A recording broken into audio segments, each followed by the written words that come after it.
Čaute, nachádzame sa v MTB Biker centre v Hrádku pri Piešťanoch a dneska tu máme testovací deň Orbea. K dispozícii sú tu bicykle rôznych kategórií, máme tu jak cestné, tak horské, sú tu enduro bicykle, cross country bicykle, odpružené, respektíve pevné rámy.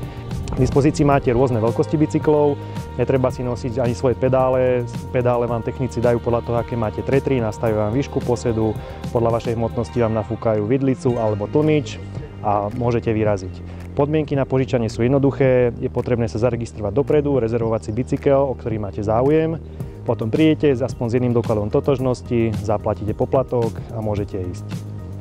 Celkovo tu dnes bolo k dispozícii 13 bicyklov, niektoré sa už postupne vrátili, pre chvíľkou tu boli len 3, čiže to svedčí o záujme o tie testovacie dni. Čiže neváhajte, prídite, vyskúšajte si, je tu kde sa povoziť, v okolí máme tu hrať Tematín, v blízkosti je MTB Biker Trail, čiže nie je problém si vyskúšať aj enduro mašinky, ktoré tu sú k dispozícii. Stojíme pred vchodom do MTB Biker centra a poďme si ukázať, ako prebieha zapožičanie si bicykla v rámci testovacieho dňa.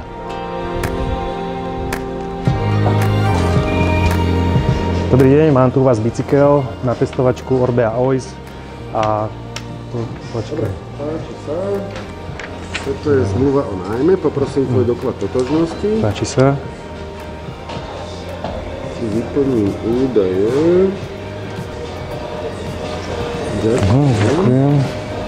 Ináč poprosím jeden podpis a účtujeme za prenájom bicyklíka 5 eurový poplatok. Páči sa. Takže môžem si spraviť bicykel a môžem ísť jazdiť. Áno. Dobre, ďakujem. Takže podpísali sme si zmluvu o zapožičaní, predložili sme doklad totožnosti, zaplatili sme si poplatok a ideme si vybrať bicykel, ktorý nám pomôžu nastaviť, nahodia nám pedále, ktoré potrebujeme, nastavíme výšku posedu, dofúkame vidlicu a môžeme ísť. Takže vybrali sme si tohoto Oiza a skúsime ho teda nastaviť.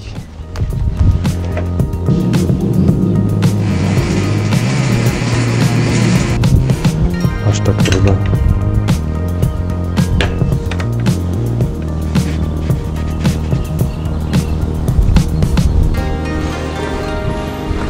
Opatrne. Abych to asi nechal. Dobre, díky, takže ideme. Pred samotným výjazdom nezabudneme už len na prilbu, prípadne na tretry a môžeme ísť.